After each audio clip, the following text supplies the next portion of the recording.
네, 고맙습니다. 감사합니다. 오늘 성가대 본당에 올라오기 전에 내려가서 기도하는데 내려갔더니 부흥회 하고 있더라고요. 다 일어서서 박수치면서 지금 하는 찬양을 하는데 잠깐 있는데도 제가 굉장히 감동을 많이 받았습니다. 귀한 찬양 감사합니다. 고맙습니다.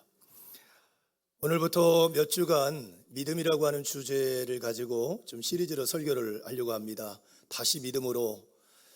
우리가 부활절을 지나면서 죽은 자 가운데서 우리가 다시 살아났습니다. 옛사람은 죽고 그리스도 안에서 우리는 새로운 존재로 거듭났다고 말할 수 있죠. 바울이 고백한 것처럼 이제 내가 육체 가운데 사는 것은 나를 위하여 자기 몸을 모르신 예수 그리스도를 믿는 믿음 안에서 사는 것이라. 그러니까 예수님을 믿는 그 믿음으로 살아가는 삶이 되었다고 고백하는 거거든요. 그러면 우리가 부활절을 지나고 나서 우리가 앞으로 어떤 삶을 살아야 될까, 어떻게 살아야 될까라고 말할 때 우리 믿음으로 살아가는 사람들이 돼야 합니다. 그럼 믿음이 대체 뭐냐 하는 것들을 좀 주제별로 시리즈로 쭉 말씀을 나눠보려고 하고요.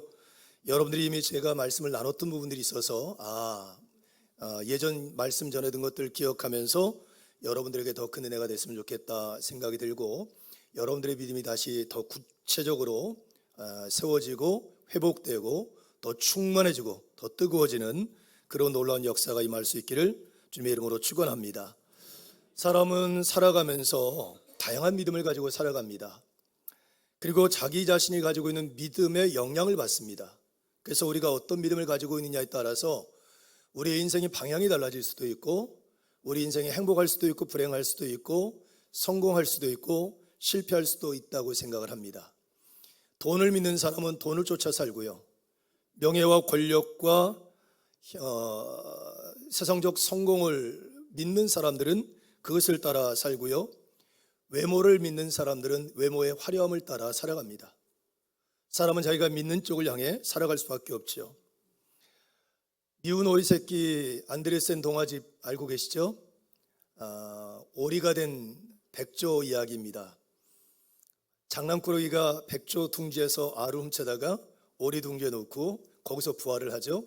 태어나자마자는 등치는 산만한데 털도 별로 없고 제대로 걷지도 못합니다. 반면에 오리들은 노란 털로 덮이고 꽥꽥꽥꽥거리면서 잘 다니죠. 덩치는 큰데 말도 제대로 못해요. 오리말도. 그러니까 놀림거리였어요. 그러니까 이 오리가 된 이 백조는 외모 콤플렉스를 갖습니다. 난 못난이야. 난 못생겼어. 난 쟤들에 비해서 형편없는 존재하는 자기 믿음을 갖고 그때부터 열등감에 빠지지 않습니까? 어느 날 이렇게 호수에서 백조가 수영하는 걸 보면서 야, 나도 저 백조와 같았으면 좋겠다 하고 부러워합니다. 자기 자신에 대한 잘못된 믿음을 갖고 있는 거죠. 자아상에 대해서. 대신 우리 사람도 마찬가지입니다. 자신에 대하여 잘못된 믿음을 갖고 사는 사람들 굉장히 많습니다.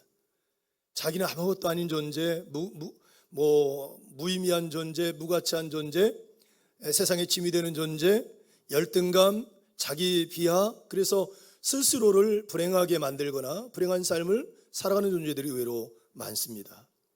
뿐만 아니라 우리가 집단적으로도 갖고 있는 믿음들이 존재하죠. 그걸 징크스라고 말할 수도 있고 아니면 집단의 믿음이라고 말할 수도 있습니다. 이런 게 있죠.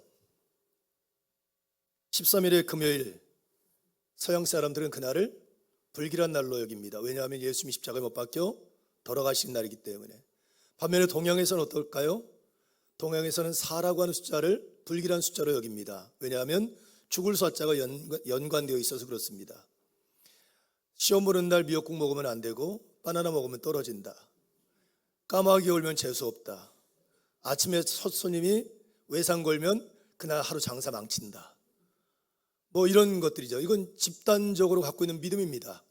이걸 징크스라고 말할 수 있지만 집단, 단체가 갖고 있는, 어느 특정한 무리들이 갖고 있는 징크스. 제주도에는 예전에 제가 설교하면서 말씀드렸는데 신구간이라고 하는 게 있어요.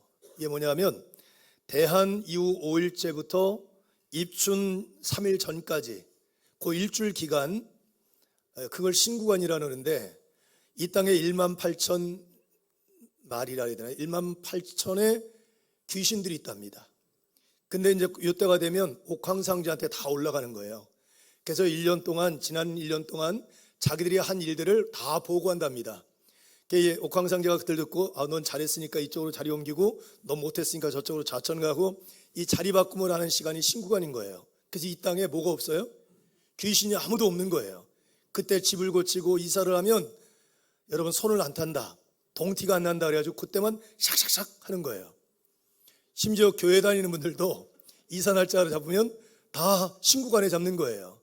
그러니까 제주도라고 하는 특정한 지역에 있는 사람이 단체로 가지고 있는 믿음입니다, 이게. 근데 의외로 우리 사회가 그런 것들이 참 많죠. 거기에 영향을 받고 살아갑니다. 우리 김연아 성도 2부 예배 때도 그랬는데 김연아 선수입니다.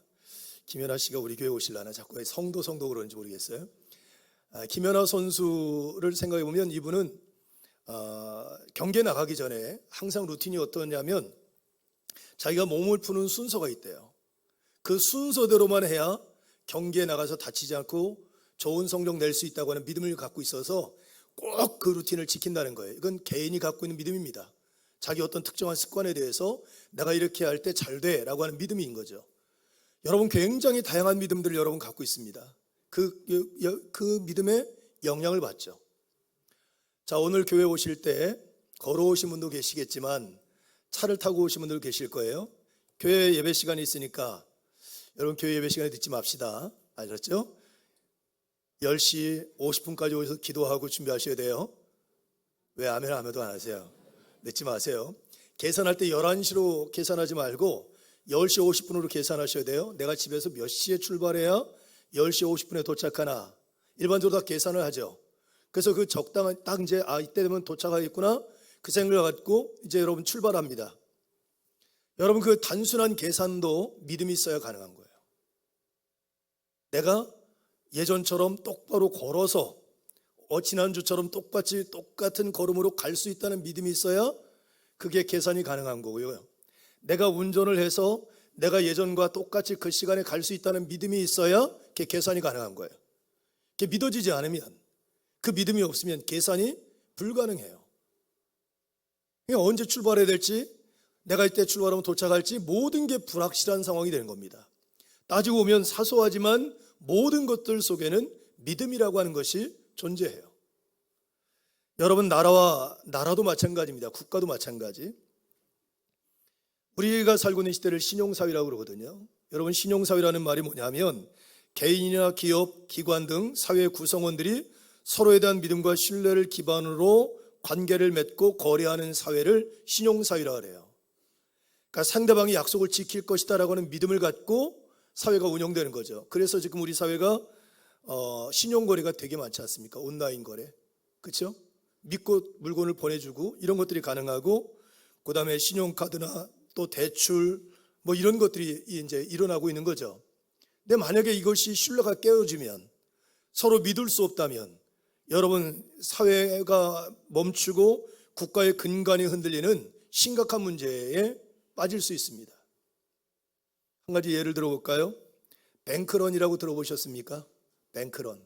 우리나라에 일어나지 않았지만 미국 실리콘밸리에서 한번 일어났었죠. 이게 뭐냐면 은행이 망할 것 같다는 소문이 나는 겁니다.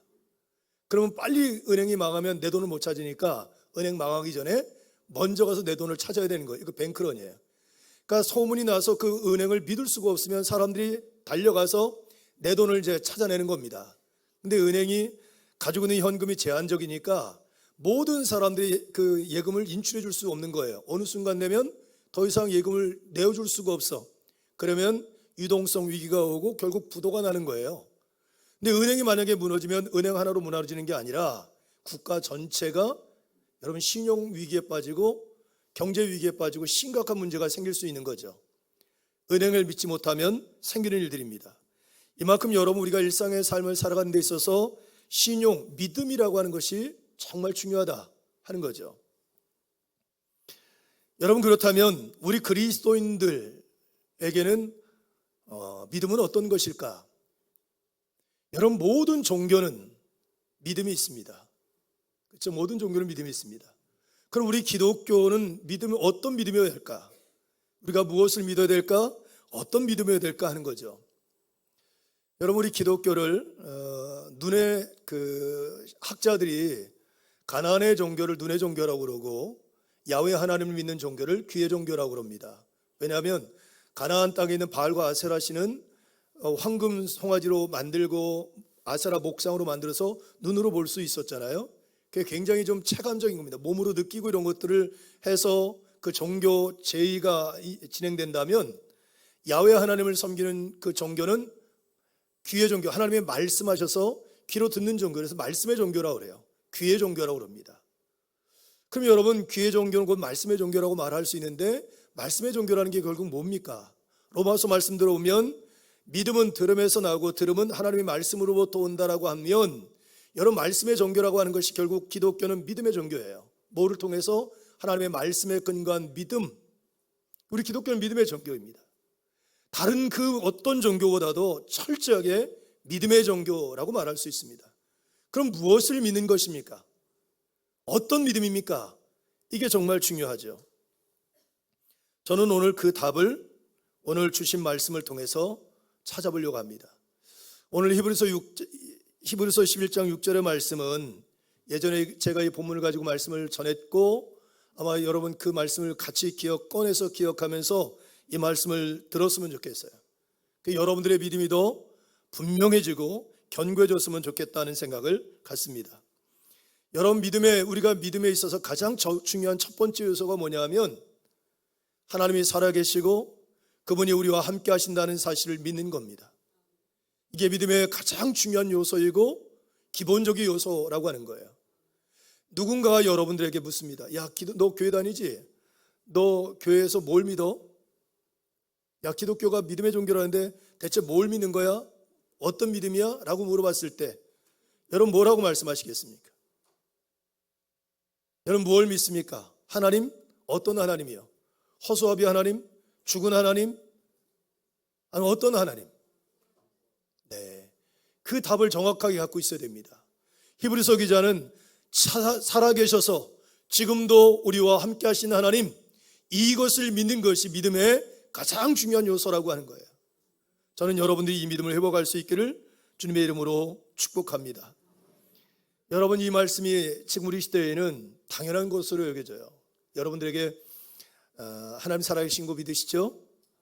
그분이 여러분과 함께 계신 거 믿으시죠? 너무 쉽게 얘기할 수 있어요. 근데 제가 이 말씀을 예전에 드릴 때 뭐라 그랬냐면, 이 말씀을 받는 시점을 현재적 시점으로 보지 말고 과거 2000년 전 핍박과 박해를 받았었던 유대교에서 기독교로 개종했던 사람들의 그들의 시점, 그들의 삶의 자리로 가서 이 말씀을 기억해 봐야 된다는 거예요. 왜냐하면 그때 당시에 예수님을 믿는다는 것 때문에 엄청난 핍박과 박해를 당했어요. 매일매일 사람들이 죽어가고요, 콜로세움 원형관계장에 끌려가서 잔인하게 죽임을 당하기도 하고, 테러를 당하기도 하고, 감옥에 들어가기도 하고, 재산을 빼앗기기도 하고, 야범도 좋아할 수밖에 없는 상황들이 생겨나는 거예요.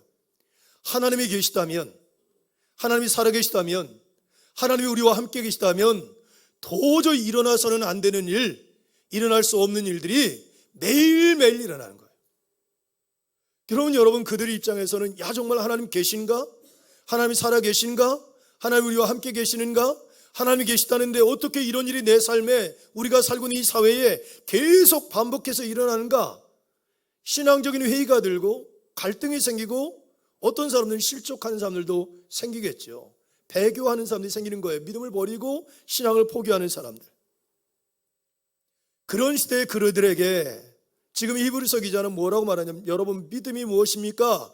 믿음의 가장 중요한 요소는 하나님이 안 계신 것 같은 상황 속에서 끊임없이 하나님의 침묵을 경험하는 그 자리에서, 하나님이 계시다면 일어날 수 없는 일들이 계속 일어나는 그 현실 속에서 하나님은 살아계시다, 그리고 그 하나님 지금 나와 여전히 함께 계시다는 사실을 인정하고 그 믿음을 갖고 삶을 살아가는 것이다라고 얘기하고 있는 거예요. 여러분, 이 믿음이 여러분에게 있기를 주님으로 축복합니다.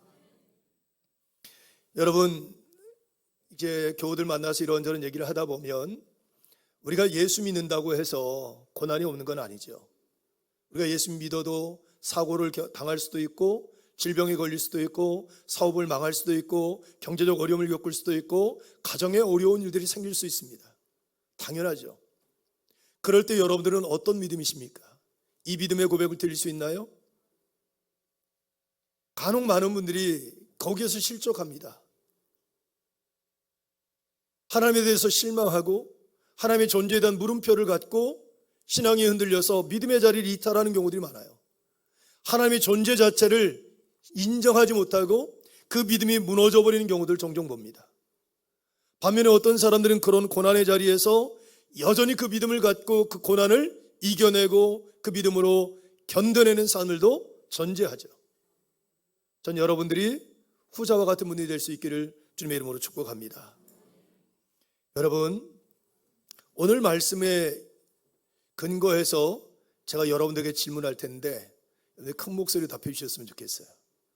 제 경우는 1부 예배가 목소리가 제일 컸거든요. 2부 예배가 예배 인원은 더 많았는데 목소리가 더 작았어요. 3부 예배 때는 더 크길 바랍니다. 여러분, 하나님 믿으시죠? 하나님 살아계심을 믿으시죠? 그 하나님이 생사화복을 주관하시고 이 땅의 모든 것을 주관하심을 믿으시죠? 그 하나님이 여러분들과 함께 계심을 믿으시죠? 네, 고맙습니다. 이게 우리의 분명한 신앙의 고백이 되어야 돼요. 그런데 이 믿음이 우리에게 실제가 되면 우리 삶에 나타나는 현상들이 있어요. 여러분, 믿음은 말에 있지 않고 능력에 있다고 그랬어요. 이 능력은 듀나미스라고 하는 헬라어를 쓰는데 이 말은 다이너마이트가 거기서 유래됐어요.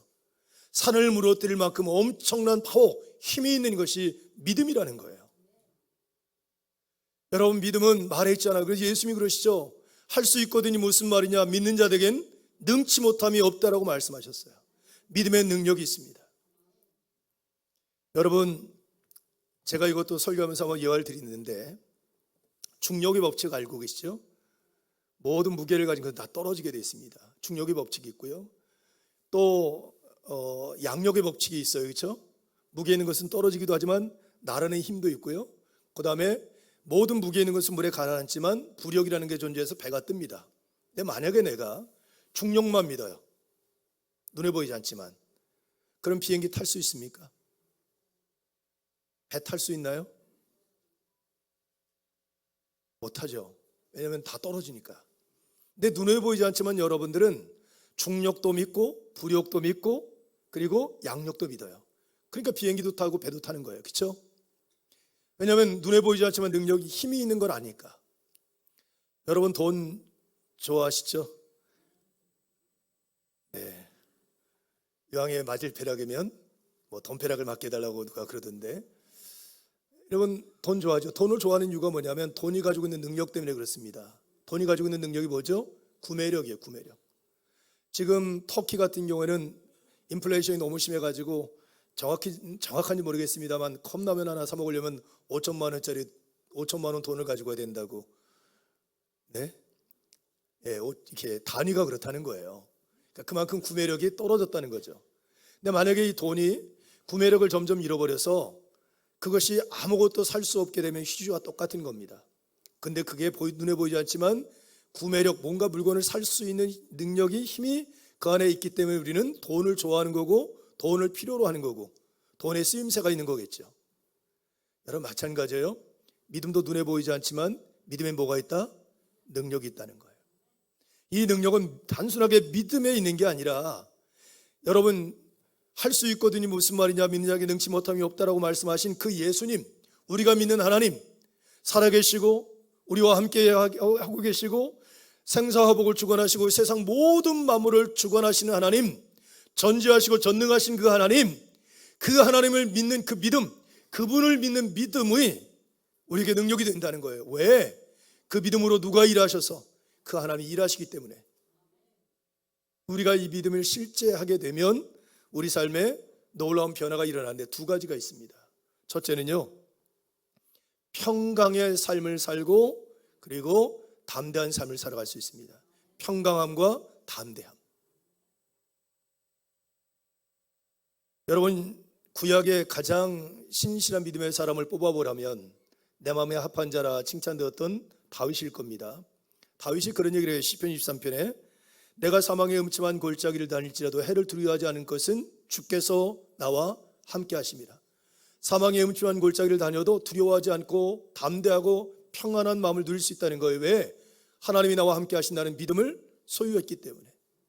자, 신약에서 가장 신실한 사람을 뽑으라면 누구를 뽑겠습니까? 저는 사도 바울을 뽑고 싶어요. 바울 사도가 로마서 8장 31절에 이렇게 고백합니다. 하나님이 우리와 함께 하시면 누가 우리를 대적하리요.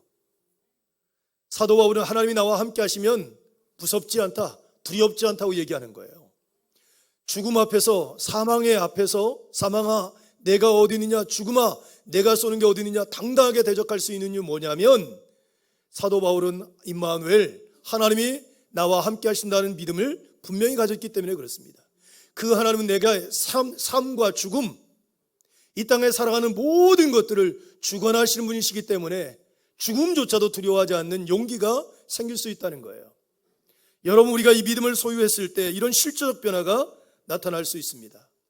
초대교회 성도들 연구를 한 문서들을 보면, 초대교회에 쓰였던 문서, 또 초대교회 사람들의 무덤을 조사하면서 특별한 것을 발견했는데, 그게 뭐냐면 모든 사람들의 이름 앞에 특정한 단어가 붙어 있었어요.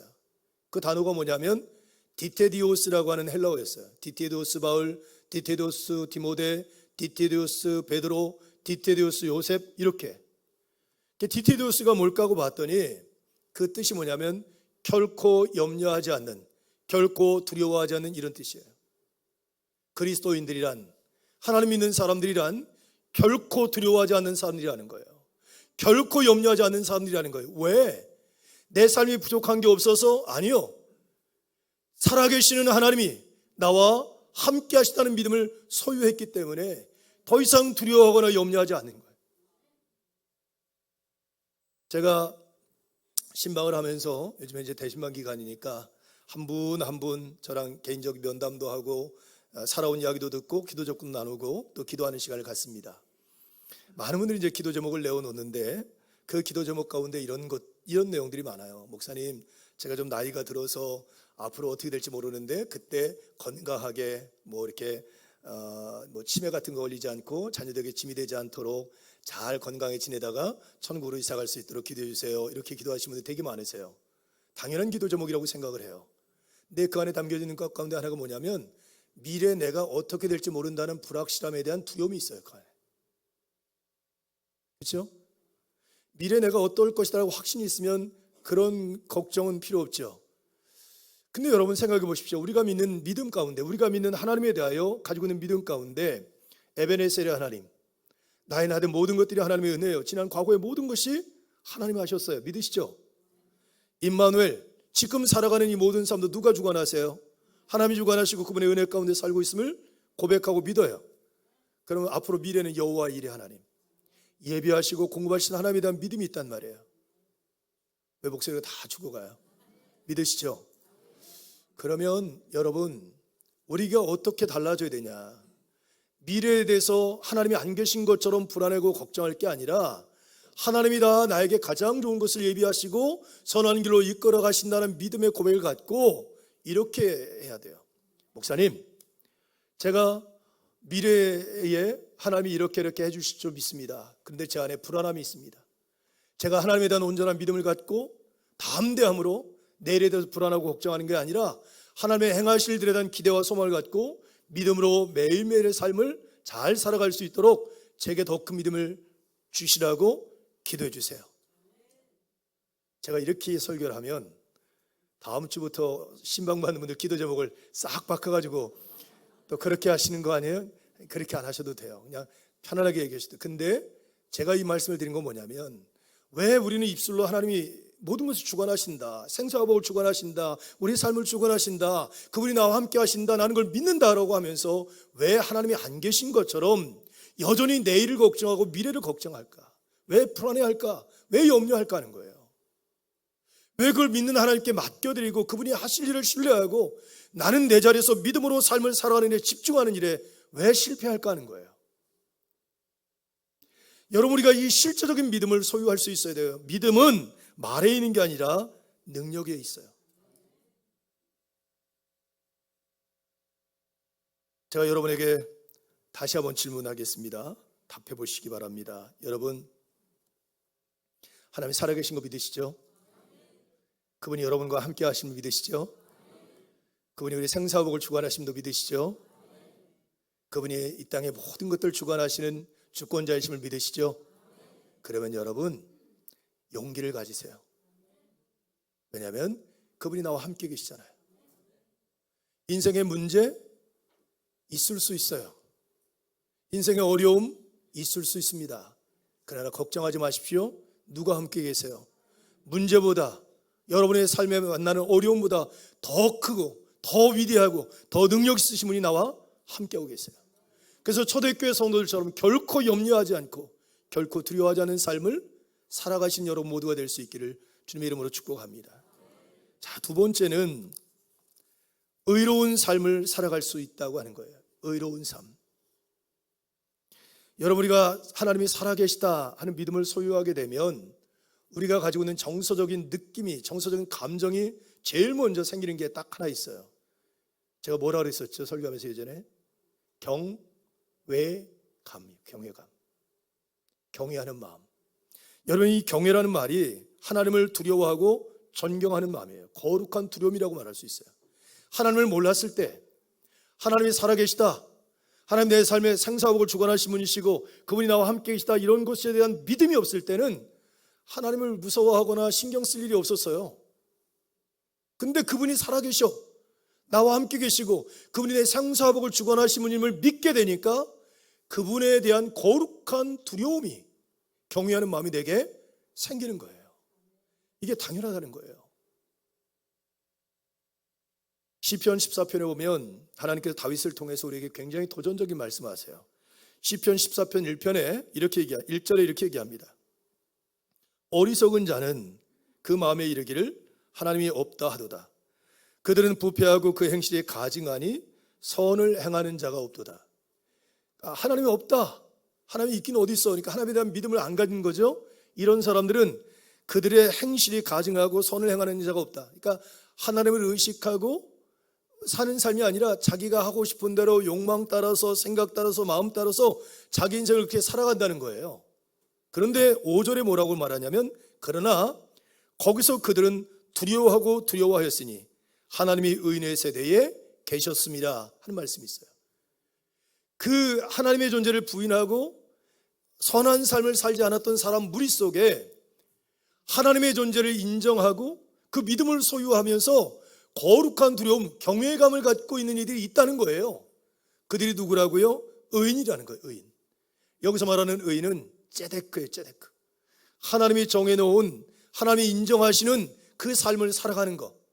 그러니까 일상의 삶을 살아갈 때 하나님을 의식하고, 야, 하나님이 기뻐하시는 삶이 뭘까? 하나님이 원하시는 삶이 뭘까? 늘 생각하면서 그 삶을 살아가는 존재들이 있다는 거예요. 그 사람들이 왜 그렇게 해요? 하나님을 믿는 믿음이 실제이기 때문에 그래요. 하나님이 살아계신 것을 믿는 거예요. 그분이 나와 함께 계심을 믿는 거예요. 그러니까 늘 그분을 의식하고 두렵고 떨리는 마음으로 매 순간의 삶을 살아가면서 의로운 자로서의 삶을 살게 된다고 하는 거죠. 이것이 실제입니다.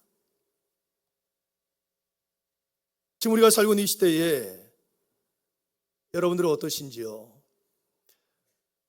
교회가 위기입니다. 그렇죠? 여러 가지 이유로 위기입니다. 우리가 교회를 봐도 위기고, 성도가 성도들 서로를 봐도 위기고, 세상이 교회를 봐도 위기라고 말하고요. 오늘도 새 가족이 등록하셨는데 그런 얘기 하시더라고요. 우리 교회는 좀 괜찮은 교회라 등록했다고요. 그러면 저한테는, 목사님 괜찮지 않은 교회가 너무 많지 않아요? 이런 얘기 하시더라고요. 교회 다니는 우리도 보면 괜찮은 교회, 괜찮지 않은 교회가 있다는 거예요. 기준은 좀 다를 수 있지만, 여러분, 우리가 정말 예수님을 제대로 믿고 정말 하나님 앞에 온전한 삶을 살아가면 이런 얘기를 듣겠습니까?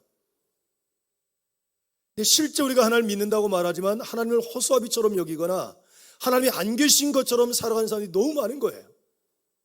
하나님을 두려워하지 않아. 그러니까 늘 자기 소욕대로, 욕망대로, 상황대로 삶을 살아가는 거죠. 여러분, 저는 성경에서 그 믿음을 소유하고 살아간 사람을 찾으라면 요셉이에요. 요셉을 한번 생각해 보십시오. 형제들에게 배신당해서 팔렸어요. 종으로 팔려갔어요. 인생을 바닥을 경험한 거 아닙니까? 그러면 일반적으로 하나님한테 실망해.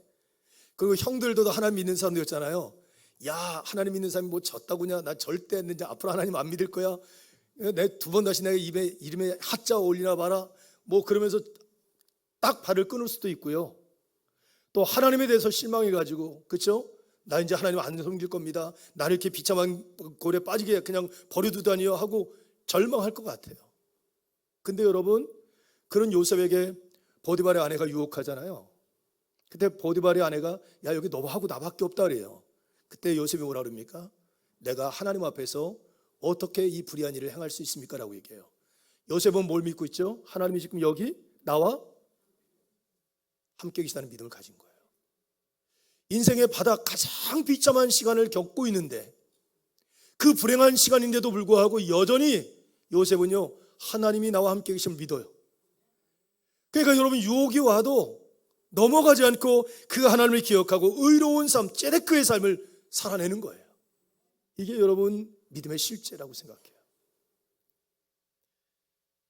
여러분, 우리가 부활절을 지냈습니다. 이제 우리가 새로운 사람이 됐습니다. 보라, 이전 것은 지나갔으니 나 이제 새 사람이 되었다. 그럼 여러분, 새 사람이 된 사람이 새 사람이 되었는데 대체 뭐가 새로워졌습니까? 어떻게 살아가는 삶이 새로운 사람이 되는 겁니까? 사도 바울이 얘기한 것처럼 나를 위하여 십자가에 못 박혀 죽으신 예수 그리스도를 믿는 믿음 안에서 살아가는 삶이 되어야 여러분 우리가 새로운 존재가 되고 새 삶이 되는 줄로 믿어요. 그 믿음이 어떤 믿음입니까? 오늘 주신 말씀에 하나님 살아계시다.